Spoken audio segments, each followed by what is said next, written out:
ndewo.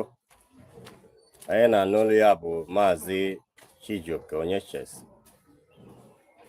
Abụ m onye nkụzi asụsụ Igbo.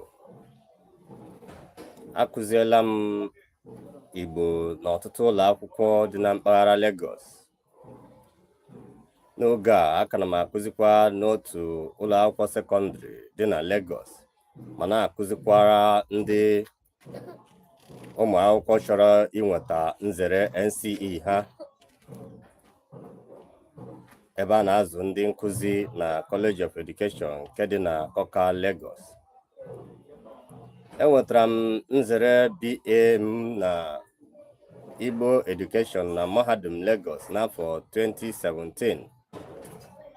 Dịka nwaafọ Igbo nwere mmasị ma bụrụkwa onye ọ na-anụ ọkụ n'obi n'ịkwalite asụsụ na omenala Igbo n'ebe ọ dị ukwuu, agara m n'ihu nweta MA m na Igbo Literature na otu Mahadum Lagos ahụ n'afọ 2020. Ebumnobi nji eme ihe nkiri a ugbu a bụ ka ọ bụrụ o nwere ndị Igbo ndị ọ na-anụ ọkụ n'obi ndị nwere mmasị ka ụmụ ha maọbụ ụmụaka ha mụta otu esi asụ asụsụ Igbo ma mata ọtụtụ omenala ndị Igbo n'ebe ọ dị ukwuu.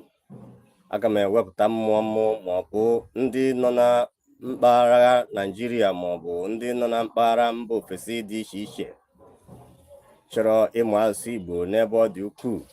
Aga m ewepụta oge m na mmụọ m iji wee kụziere ndị dị otu a. Ọ gaghị erighị kụziere onye nta. Ka udo dịrị unu. Ndewo.